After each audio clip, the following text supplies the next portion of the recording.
कानपुर में भाजपा जिलाध्यक्ष ने जन समस्याओं से संबंधित जिलाधिकारी को ज्ञापन दिया।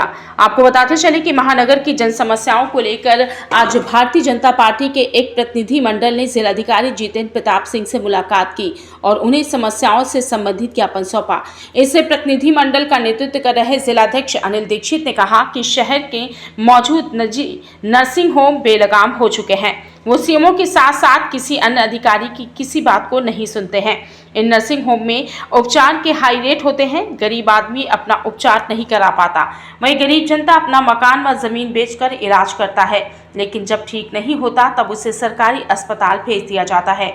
ये नर्सिंग होम गरीबों का खून चूस रहे हैं और इसी तरह से शहर में मौजूद हुक्का बारों को भी संज्ञान में जिला प्रशासन ले और इन हुक्का बारों में 18 वर्ष से ऊपर के लोगों का प्रवेश सुनिश्चित करे ताकि छात्र छात्राओं को इससे दूर किया जा सके। जिलाध्यक्ष ने कहा कि उन्होंने जिलाधिकारी से बात की है, शहर में कुछ पार्कों को चिन्हित किया जाए ताकि युवाओं की फिटनेस के लिए उन पार्कों को तैयार किया जाए, क्योंकि शहर के लगभग सभी पार्कों में प्रदर्शनी या कुछ इस तरीके की एक्टिविटीज हो रही है जिससे कि युवा अपनी फिटनेस पर ध्यान नहीं दे पा रहे हैं।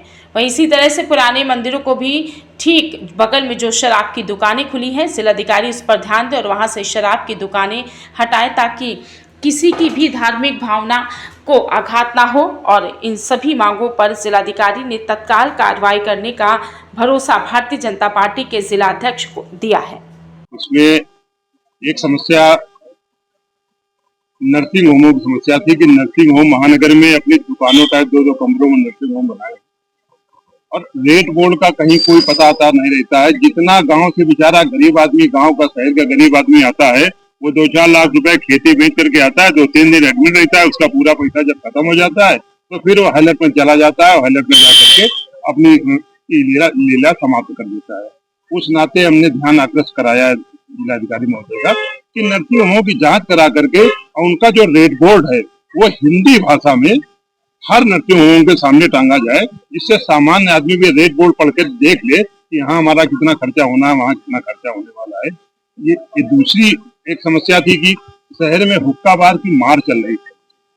उसमें जो तय उम्र की सीमा के लोग, ऊपर के लोग हैं, वो तो जा सकते हैं, 18 साल के नीचे के बच्चे उसमें नहीं जा सकते हैं। लेकिन हमारे 18 साल के बच्चों को भी ये लत लगाने का काम इन लोगों ने शुरू कर दिया है।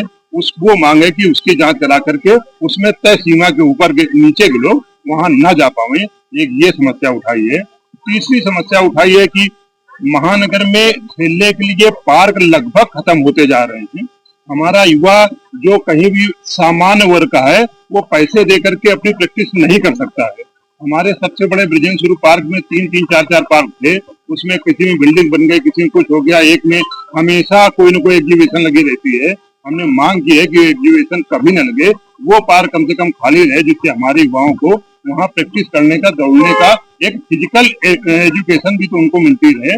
ये प्रमुखता से मांग हमने की है जिलाधिकारी ने। और एक जो शराब की दुकानें मंदिर के ठीक बगल में बनी है, उनके बारे में उनका ध्यान आकर्षित कराया है कि जो ठीक बगल में मंदिर में वो एक मानक है 50 मीटर दूर होने चाहिए। 50 मीटर छोड़ दिया, दीवार में दीवार जुड़ी हुई मंदिर है और 100-100 साल पुराने मंदिर है, उनके बगल में दुकानें खुली है, उनके ऊपर ध्यान आकर्षित कराया है। जिलाधिकारी महोदय ने बहुत सघनता से इन सब बारों में विचार करके कल से ही उसमें कार्रवाई करने का उन्होंने हमको सब लोगों को आश्वासन दिया है कि निश्चित तौर पे सामाजिक कार्य है। ये बहुत उन्होंने अप्रिशिएट किया हम लोगों को कि आप सामाजिक कार्य लेकर के आए हैं, वो समस्याएं लेकर के आए हैं, उनमें आगे चल बढ़ के वो अभी से उन्होंने आदेशित कर दिया अपने मातृत्व को इन सब विषयों पे ठीक से कार्रवाई।